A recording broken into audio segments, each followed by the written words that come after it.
Assalamualaikum warahmatullahi wabarakatuh. Kami dari kelompok 2 mata kuliah pengantar ilmu ekonomi Islam akan mempresentasikan hasil diskusi kelompok kami. Sebelumnya, izinkan saya memperkenalkan anggota kelompok kami. Yang pertama ada Hikmatia Nur Nafila dengan NIM 4221084 dan yang kedua ada saya, Rindang Rupamawarni dengan NIM 4221085. Yang ketiga ada Dinda Sally Angelica dengan NIM 4221086 dan yang terakhir ada Mulki Rahma Afiati. Di sini kelompok kami akan menjelaskan hasil diskusi yang berjudul Perbandingan Ekonomi Islam dan Ekonomi Konvensional. Langsung saja dalam pembahasan pertama, ada definisi sistem ekonomi konvensional. Suatu sistem dalam aktivitas manusia yang berkaitan dengan kegiatan produksi, distribusi, pertukaran, dan perolehan serta konsumsi barang maupun jasa. Selanjutnya ada ciri-ciri sistem ekonomi konvensional. 1. Dasar hukum ekonomi konvensional berasal dari hukum positif. Setiap dalam sistem ekonomi yang ada tentu memiliki sebuah dasar hukum sebagai pedoman untuk pelaksanaannya.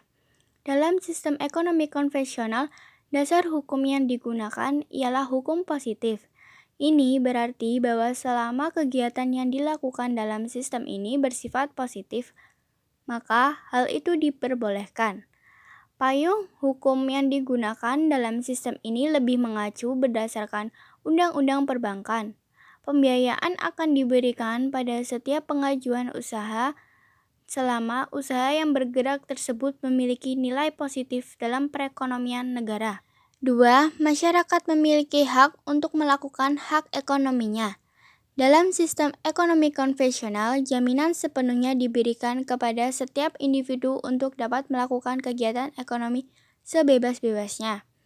Diharapkan dengan hal ini maka setiap individu atau unit kelompok dapat mengembangkan usaha legalnya dan memperoleh perizinan yang legal atas usaha yang dikelola.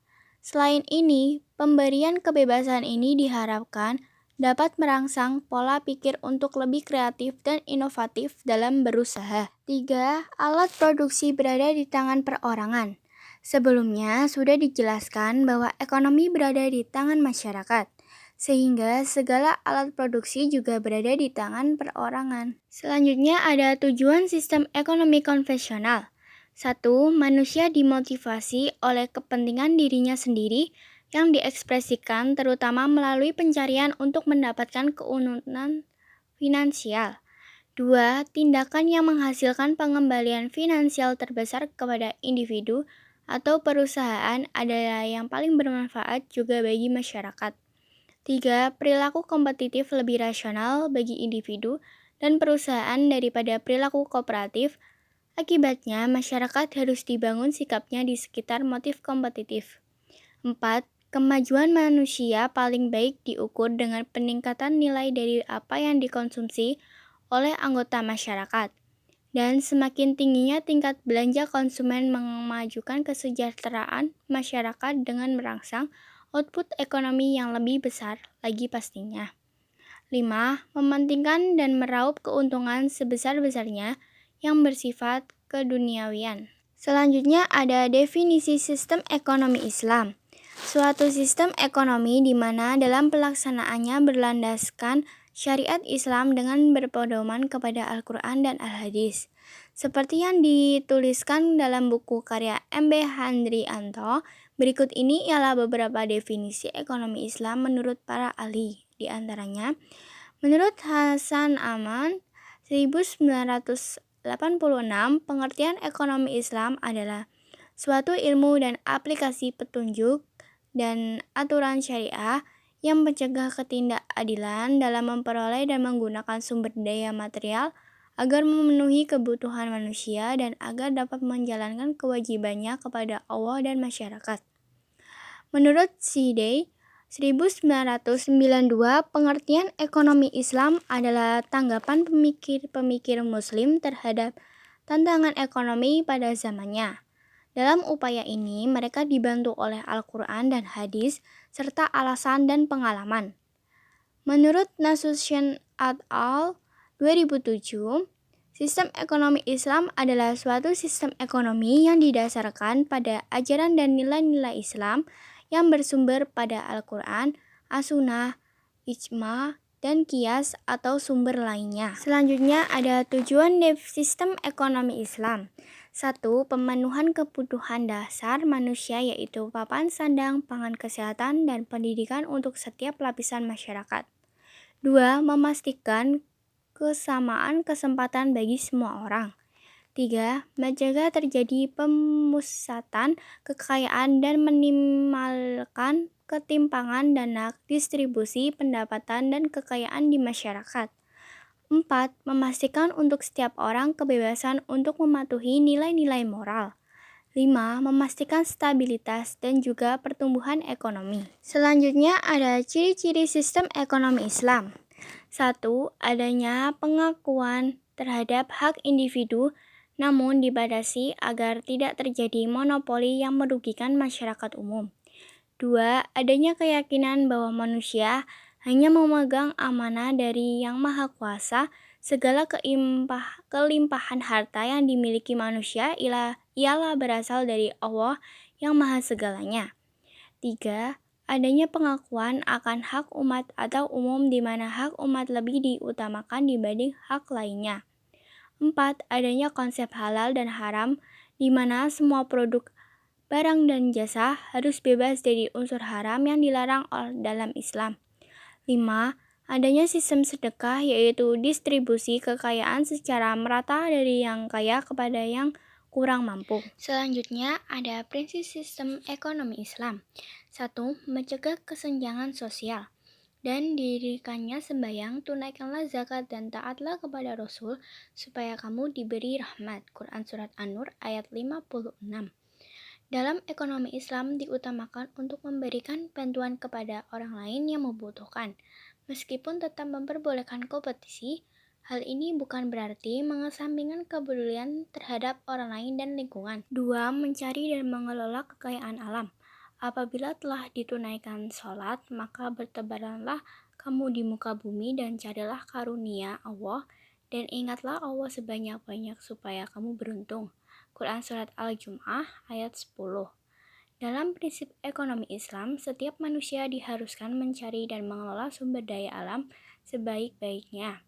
Hal ini termasuk dalam memaksimalkan hasil bumi, hubungan kerjasama dengan orang lain. 3. Melarang praktik riba. Hai orang-orang yang beriman, bertakwalah kepada Allah dan tinggalkanlah sisa riba yang belum dipungut, jika kamu orang-orang yang beriman. Quran Surat Al-Baqarah ayat 278. Seperti yang telah disebutkan di atas, sistem ekonomi Islam melarang praktik riba dalam setiap kegiatan ekonomi karena dianggap dapat menyengsarakan peninjauan dana, khususnya mereka yang kurang mampu. Dan selanjutnya ada ruang lingkup sistem ekonomi Islam. 1. Bai adalah jual beli antara benda dengan benda atau pertukaran benda. 2. Akad adalah kesepakatan dalam suatu perjanjian antar dua pihak atau lebih untuk melakukan dan atau tidak melakukan perbuatan hukum. 3. Syirkah adalah kerjasama antara dua orang atau lebih dalam hal pemodalan, keterampilan, atau kepercayaan dalam usaha tentu dengan pembagian keuntungan berdasarkan nisbah. Mudharabah adalah kerjasama antara pemilik dana atau penanam modal dengan pengelola modal untuk melakukan usaha tertentu dengan pembagian keuntungan berdasarkan nisbah. 5. Muzara'ah adalah kerjasama antara pemilik lahan dengan penggarap untuk memanfaatkan. Selanjutnya ada perbandingan sistem ekonomi konvensional dengan sistem ekonomi Islam. Sistem ekonomi konvensional diawali dengan terbitnya buku The Wealth of Nations karangan Adam Smith pada tahun 1776. Pemikiran Adam Smith memberikan inspirasi dan pengaruh besar terhadap pemikiran para ekonomis sesudahnya dan juga pengambil kebijakan negara. Di dalam sejarah dunia terdapat beberapa sistem ekonomi konvensional yang begitu berpengaruh, di antaranya sistem ekonomi kapitalis. Munculnya kapitalisme dapat ditelusuri semenjak abad ke-16, bahkan semenjak ide-ide awal pencerahan Eropa. Pemikiran-pemikiran mengenai individualisme, humanisme, protestanisme, liberalisme, dan pragmatisme banyak dikemukakan pada masa-masa pencerahan Eropa. Alexis Stanley 1996. Ciri-ciri ekonomi kapitalis. 1. Pengakuan yang luas atas hak-hak pribadi di mana pemilihan alat-alat produksi di tangan individu, dan individu bebas memilih pekerjaan usaha yang dipandang baik bagi dirinya. 2. Perekonomian diatur oleh mekanisme pasar di mana pasar berfungsi memberikan sinyal kepada produsen dan konsumen dalam bentuk harga-harga. Kelebihan ekonomi kapitalis. 1. Lebih efisien dalam memanfaatkan sumber-sumber daya dan distribusi barang-barang. 2. Kreativitas masyarakat menjadi tinggi karena adanya kebebasan melakukan segala hal yang terbaik. 3. Pengawasan politik dan sosial minimal karena tenaga, waktu, dan biaya yang diperlukan lebih kecil. Lalu kelemahan-kelemahan kapitalis. 1. Tidak ada persaingan sempurna.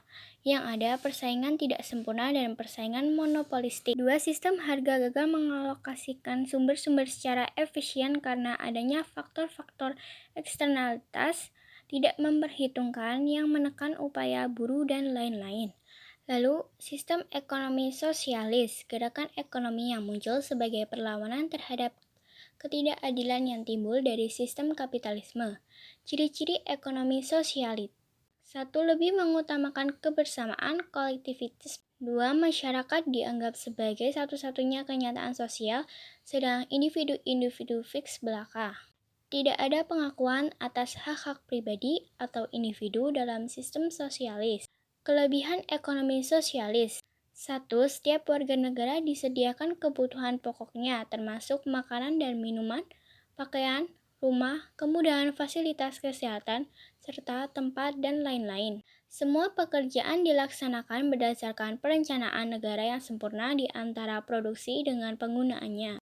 Lalu semua bentuk produksi dimiliki dan dikelola oleh negara, sedangkan keuntungan yang diperoleh akan digunakan untuk kepentingan negara. Lalu ada kelemahan sosialis.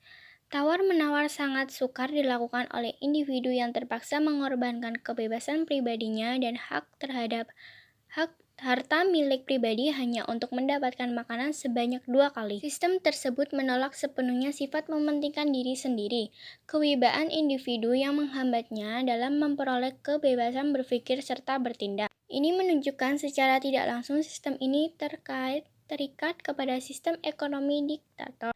Dalam sistem ini, semua kegiatan diambil alih untuk mencapai tujuan ekonomi, sementara pendidikan moral individu diabaikan. Lalu sistem ekonomi Islam. Bukanlah sistem ekonomi alternatif maupun sistem ekonomi pertengahan. Sistem ekonomi Islam merupakan sistem ekonomi solutif atas berbagai permasalahan yang selama ini muncul. Prinsip dasar ekonomi Islam. Dalam ekonomi Islam, hukum hak milik individu adalah hak untuk memiliki, menikmati, dan memindai tangankan kekayaan yang diakui dan dipelihara oleh Islam. Tetapi mereka mempunyai kewajiban moral untuk mensedekahkan hartanya karena kekayaannya itu juga merupakan hak masyarakat bahkan hewan. Lalu ada ciri-ciri ekonomi Islam.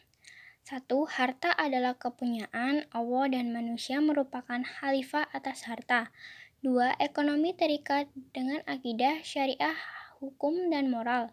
3. Keseimbangan antara kerohanian dan kebendaan. Kelebihan ekonomi Islam. 1. Individu mempunyai kebebasan untuk membuat keputusan yang berhubungan dengan pemenuhan kebutuhan hidupnya. 2. Islam mengakui hak individu untuk memiliki harta. Hak pemilikan harta hanya diperoleh dengan cara-cara yang sesuai dengan ketentuan Islam. 3. Islam mengakui adanya ketidaksamaan ekonomi antar orang perorangan. Kelemahan ekonomi Islam. 1. Literatur ekonomi Islam yang sebagian besar berasal dari teks-teks Arab, mau tidak mau diakuinya mengalami perkembangan yang kurang signifikan.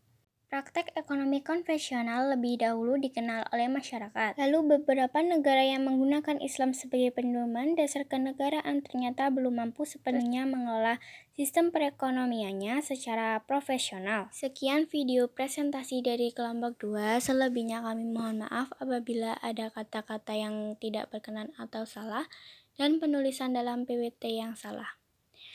Selanjutnya kami akan membuka sesi tanya jawab.